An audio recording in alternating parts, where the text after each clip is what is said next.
हमसे जो टकराएगा चूर चूर हो जाए। तो ये नारा जनता बोलती है, ये नहीं कि वो राजा बोलता है। जो संसद बनेगा वो नहीं बोलता है, लेकिन उसके पक्ष से जनता उसका समर्थन करती है। और कुछ काल के बाद, मैंने 5 साल के बाद जनता देखती है कि कुछ किया नहीं, बेकार इसको चुना, पालन में असमर्थ हो जाता है, तो उसके विरुद्ध पक्ष वाले को फिर वो वोट देती है, इसको हटा, बेकार है, अब दूसरे को आने दो। अकल्पन नृपतिम नृपतिम, नर का पालन करने वाले अर्थात राजा को जो असमर्थ हो जाता है प्रजा के पालन में, तो प्रजा छोड़ देती है, कोई प्रेम नहीं होता। तो ये तो है ही, वो तथाकथित राजा भी अपना दल बदल कर दूसरे में चला जाता है। ये सब संसार में चलता है। जब जिस पार्टी में हो तो चाहे हारे चाहे जीते, जीवन भर निभाव कि इसी में रहे, तो पद का लोभ है ना, और जनता को भी अपने पालन कराने का लोभ है। यह नहीं कि उस राजा से प्रेम है, चाहे जैसे हो हम प्रेम करेंगे। उसको प्रेम पद से होता है। अगर आज कोई चीफ मिनिस्टर हुआ तो उसी को इनवाइट करो, उसका जय जयकार। इसके पहले देखा जाता है कि उस पहले चीफ मिनिस्टर को अब वही सबको चाहिए है, और नहीं रहा, हार गया, तब दूसरा। ये जनता की हालत है। तो जनता अपना पालन देखती है, किस तरह से अच्छा से नहर बनवाया, रोड बनवाया, ये काम किया, ये काम किया, उसको काम से मतलब है। ठीक है राजा हम बना रहे हैं, जा करके हमारा काम करो। काम ठीक से नहीं किया तो प्रेम भी खत्म, तुमको वोट देना बंद, दूसरे को वोट दिया जाएगा। समीकरण बनाते हैं। समीकरण बहुत सुंदर शब्द है। यहाँ से कितना वोट मुझे मिलेगा, कितना वोट मिलेगा। पर कभी कभी भगवान की ऐसी दूरदृष्टि हो जाती है दैव की, किसी पार्टी में जाए वो जीतता नहीं है। ऐसा देखा गया।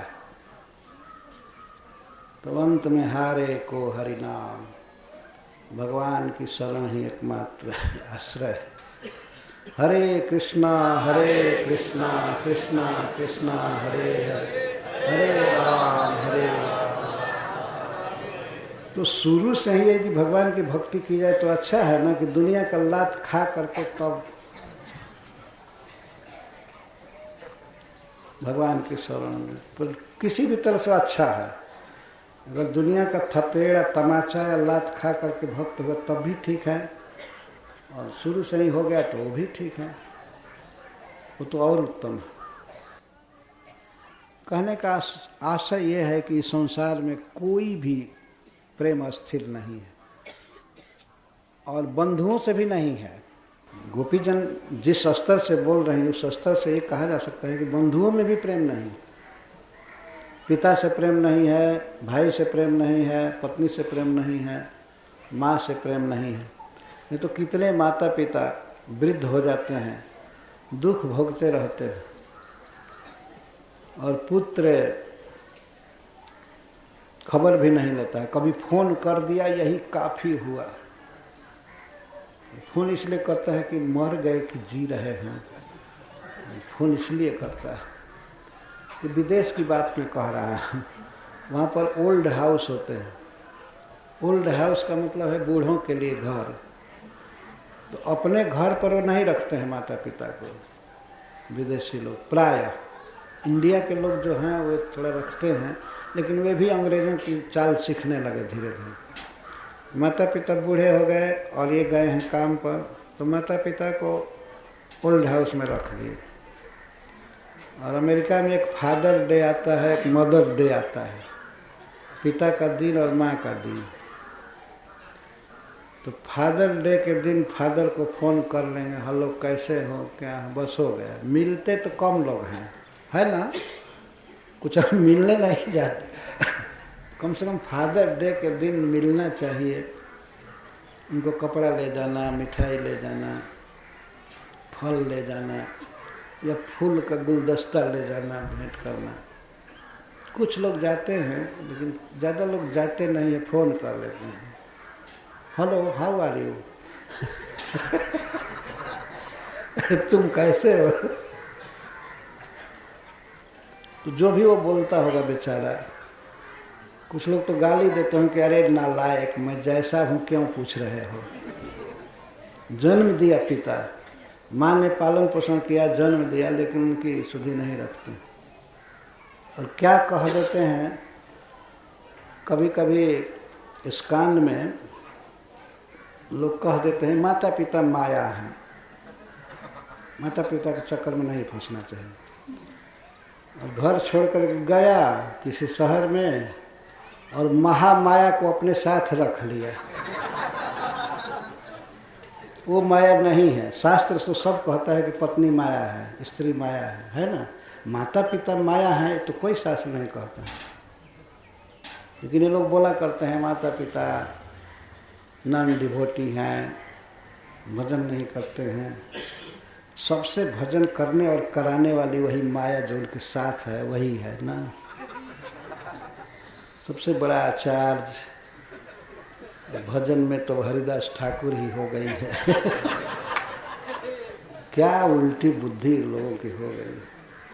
माता पिता को छोड़ दिए, माता पिता की सुधि नहीं ले रहे हैं और स्त्री की सुधि कभी भूलते ही नहीं साथ में। एक बार मैं यह बात कह रहा था तो एक भारतीय बोला, अमेरिका में ही, महाराज आप अजीब बात बोल रहे हैं, तो स्त्री को साथ न रखा जाए तो क्या किया जाए। मैं कहा कि मैं दूर रखने के लिए नहीं कह रहा हूँ, साथ में रखे, लेकिन माता पिता की भी सेवा करनी चाहिए ना। तो उदाहरण दिया, भगवान राम तो छोड़ करके दशरथ जी को चले गए, इधर मर गए, परंतु सीता जी को साथ में ले गए थे।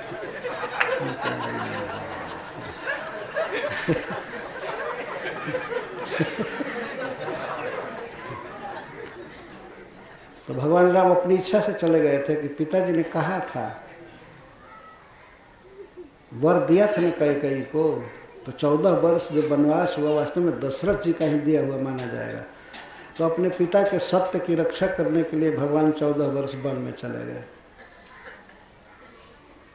वन में चले गए, उस समय मना था उनके माता द्वारा कि गांव में नहीं आना है, शहर में नहीं आना है, वन में रहना है।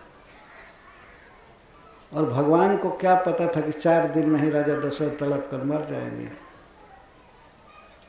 सुमंत जी आए गंगा जी के पास से, बरबस राम सुमंत्र पठाए, सुरसर तीर आप तब आया।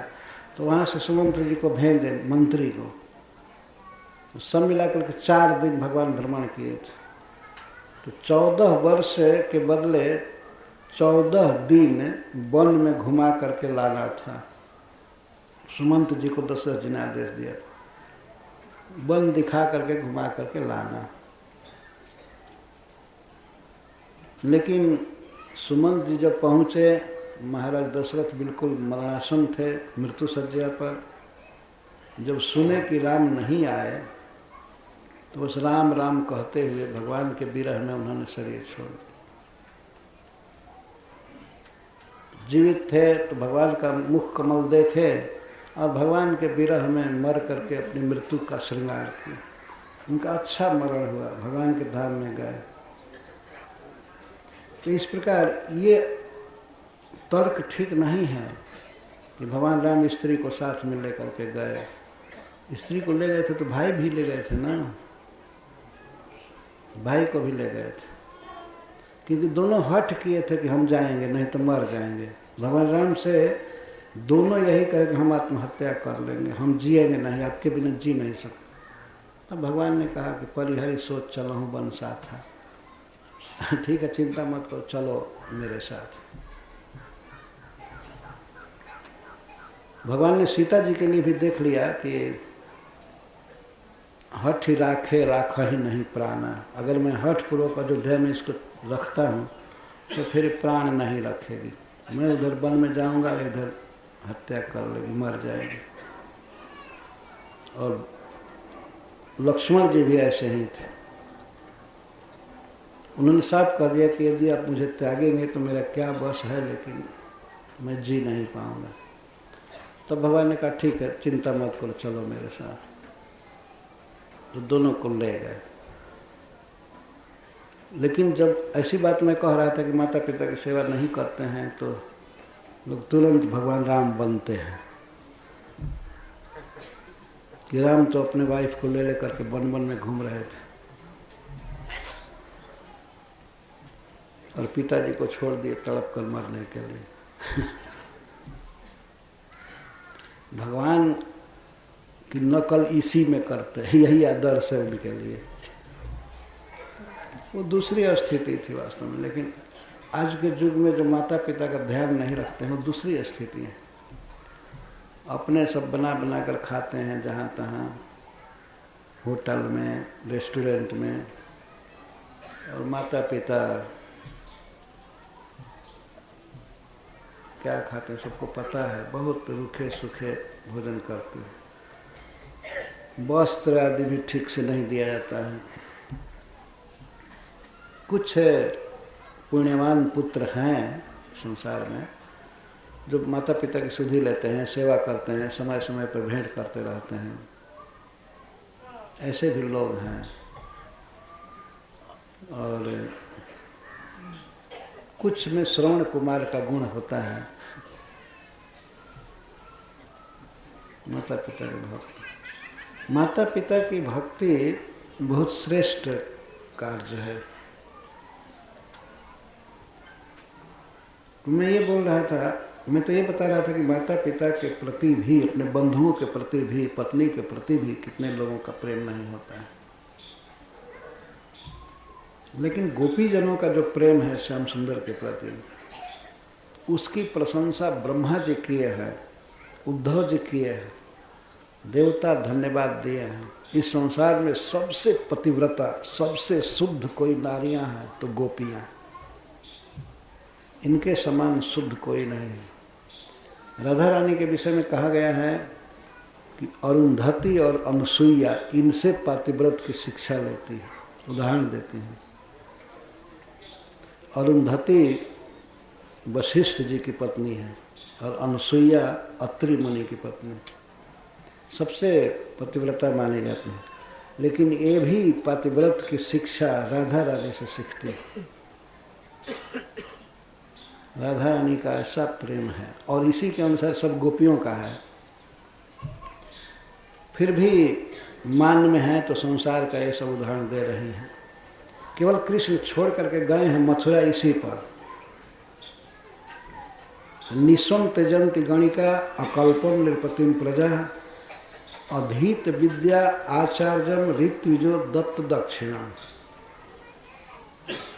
जो शिष्य का अपने गुरु से संबंध है स्कूल में, गुरुकुल में, विद्यालय में, तो उसके बारे में कह रहे हैं कि जब शिष्य लोग पढ़ लेते हैं, पढ़ाई पूरी हो जाती है, तब आचार्य को छोड़ देते हैं। आचार्य की परिभाषा दी गई है कि जो सब तरह से वेद वेदांत पढ़ाया है, उपनयन संस्कार किया, सब किया, उसको आचार्य कहते हैं। लेकिन उससे क्या प्रयोजन रहता था विद्यार्थियों का? पढ़ लेना, ये विद्या सीखना, ये विद्या सीखना, सब सीखना। जब सीख लिए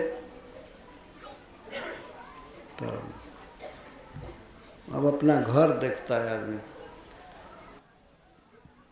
और सर्व पुरुषार्थ देने वाली विद्या जिससे पढ़ा है उसकी अब खबर नहीं लेता है। आजकल के जो मास्टर हैं इनका खबर ना लें कोई अंतर नहीं, क्योंकि ये फीस लेते ही रहते हैं, है ना, हैवी फीस लेते हैं। इनको भूल जाए तो ये भूलना नहीं कहेंगे। लेकिन पहले के गुरु लोग फ्री पढ़ाते थे। शुरू शुरू में आपने सुना होगा गुरु दक्षिणा बच्चे देते थे।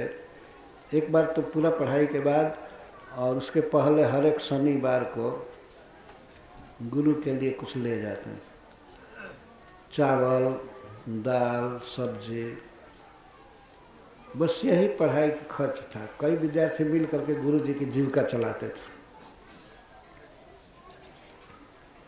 तो ऐसे गुरु के लिए बात कही जा रही है कि आचार्य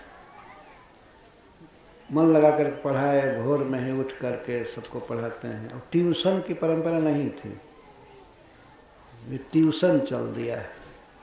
वही शिक्षक जो स्कूल में पढ़ाता है वही ट्यूशन करता है, और ट्यूशन का अलग फीस रखता है। छोटे छोटे बच्चे जो पढ़ने जाते हैं उनसे ट्यूशन का फीस लेता है, और अपने बच्चा को पढ़ाएगा तो उसके लिए कोई ट्यूशन फी नहीं, तो उससे भी लेता होगा पता नहीं तो अपने बच्चे में और दूसरे के बच्चे में क्या अंतर है? अब जब सरकार भी फीस दे रही है या कोई कंपनी विद्यालय चलाते हो तो फीस दे रही है, तो बच्चों को तो फ्री पढ़ाना चाहिए, सेवा करनी चाहिए उनकी। अजीब जमाना आ गया। हम लोगों को कॉलेज में भी उतना फीस नहीं देना पड़ता था जितना छोटे बच्चे को देना पड़ रहा है महीने। पढ़ाई और दवाई सबसे महंगा है।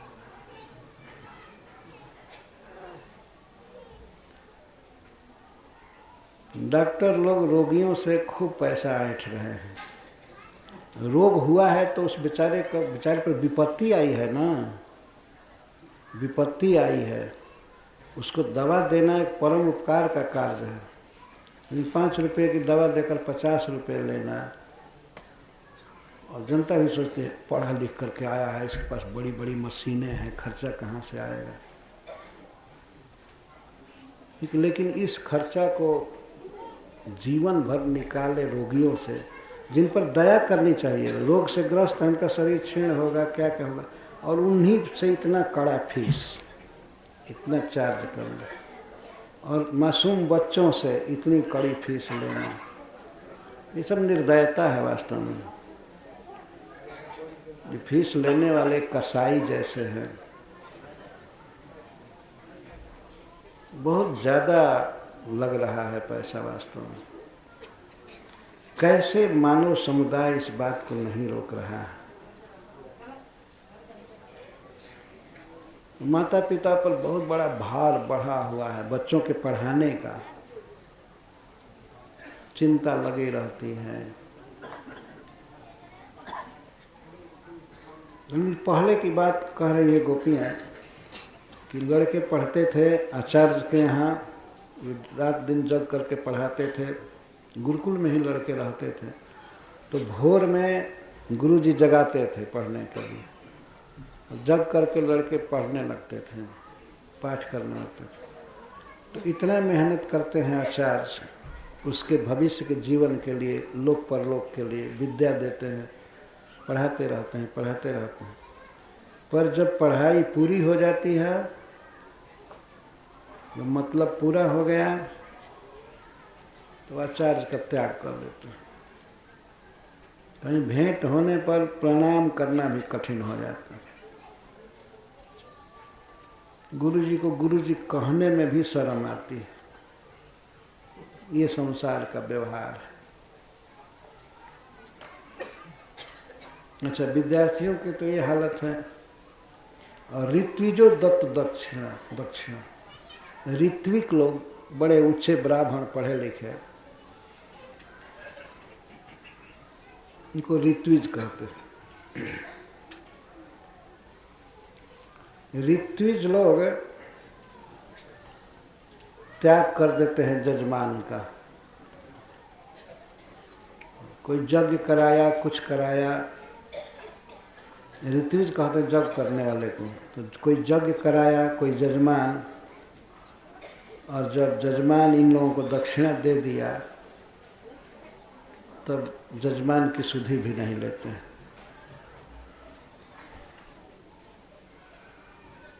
जब रहते हैं जग कराते हैं तो जजमान से इतना प्रेम करते हैं, उसके बच्चे से, उसकी स्त्री से बात करते हैं, ऐसे वैसे नाना प्रकार के उपदेश, और साथ में रहना, बात करना। और यज्ञ पूरा हुआ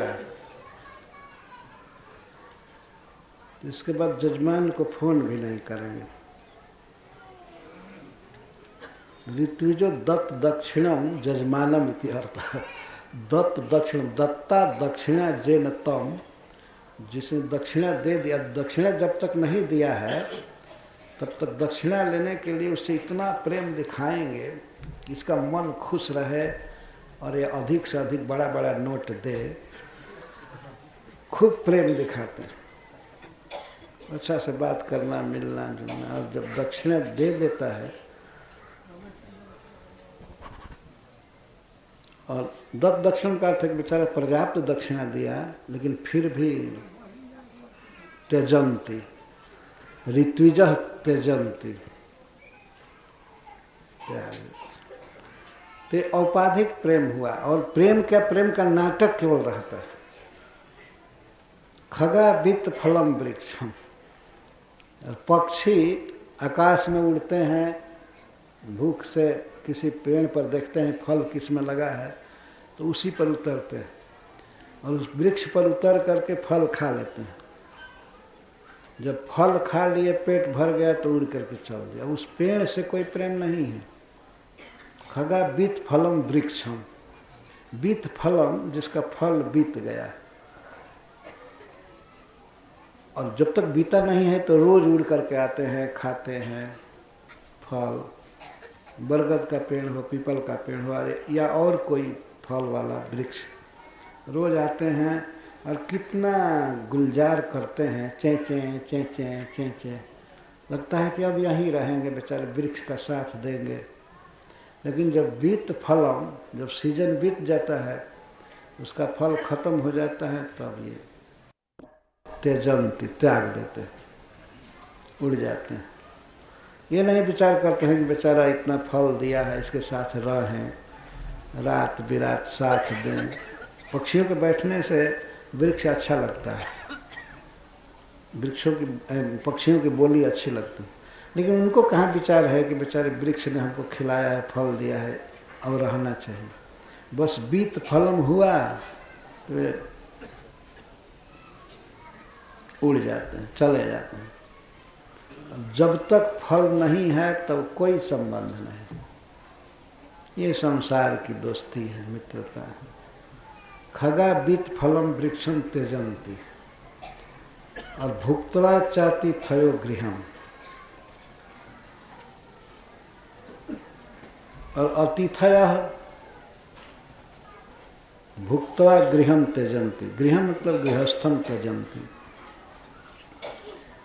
अतिथि लोग आते हैं, चाहे निमंत्रण से आए या चाहे ऐसे ही भूख के कारण आ जाएं। किसी गृहस्थ के यहाँ आ गए, भूख लगी है तो चलें, टाइम हो गया है, इस समय भोजन मिल जाएगा। या निमंत्रण से आए, तो जब तक रहते हैं गृहस्थ के यहाँ अतिथि लोग, तो खूब समाचार पूछते हैं बार बार। ऐसा लगता है कि इनके साथ हमेशा संबंध रहेगा, बहुत प्रेमी बन गए। लेकिन भुक्तवा जब खा लिए, और च का अर्थ कुछ विदाई मिल गई, च भुक्तवा च खा लिए और चकार भी हो गया। अब ऊपर से पाचक मिल गया। तो जब कवर मिल गया, लिफाफा, तब उस घर में आग लगे, कुछ भी हो, फिर कभी सुधि नहीं लेते। बस उनको खाने से और दक्षिणा से मतलब है। च का अर्थ किया गया है, भुक्तवा खा करके, और च गृहीत्वा कुछ ले करके, खा करके और कुछ ले करके चलते बनते हैं।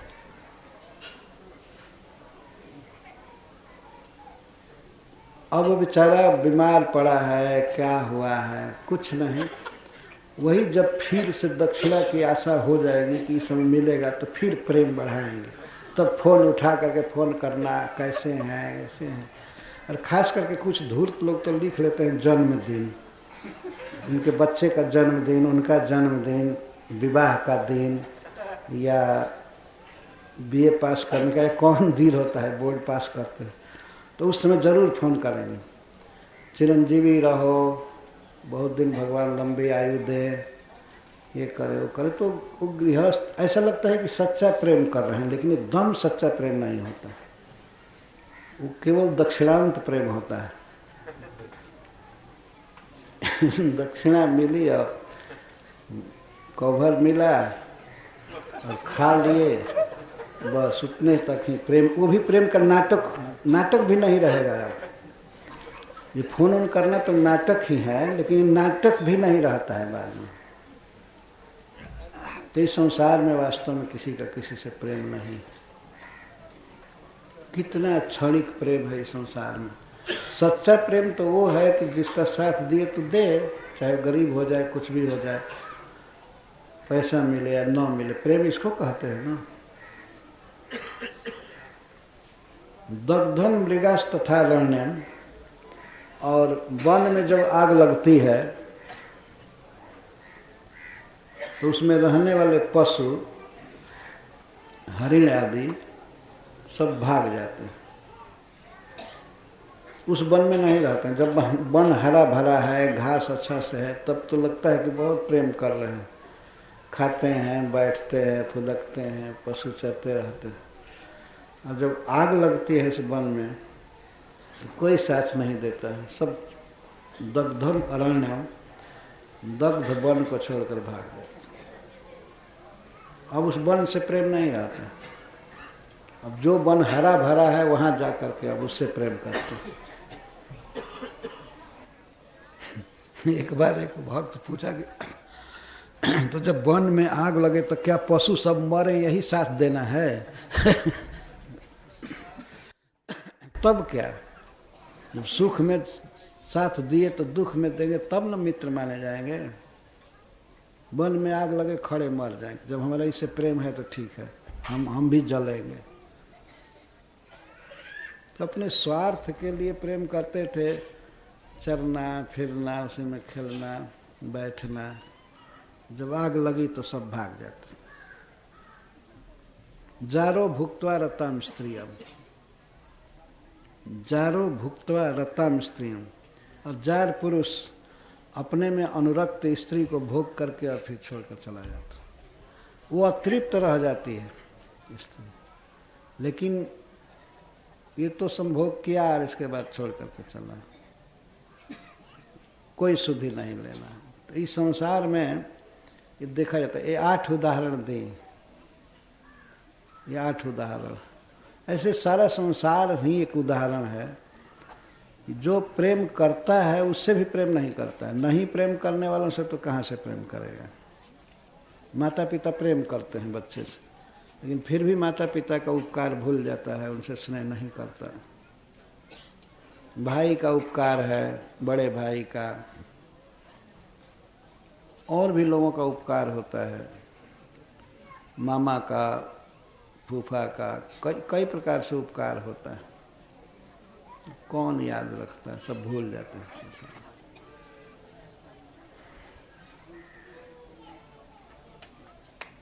ये प्रश्न उठता है कि हाँ भाई, केवल बंधुओं से तो प्रेम नहीं, दूसरे से भी देखा जाता है प्रेम। जैसे अतिथि लोग आते हैं किसी के यहाँ, खाते हैं, और खाने से पहले जब तक भोजन तैयार नहीं है, खा रहे हैं, तब तक अनेक प्रकार की बातें, चाहे काम धंधा के बारे में पूछें, चाहे जुक्ति बताएं, ये स्वास्थ्य कैसा है, आपको ये करना चाहिए, रामदेव स्वामी का योग करना चाहिए, अनेक प्रकार की बातें करते। और खाए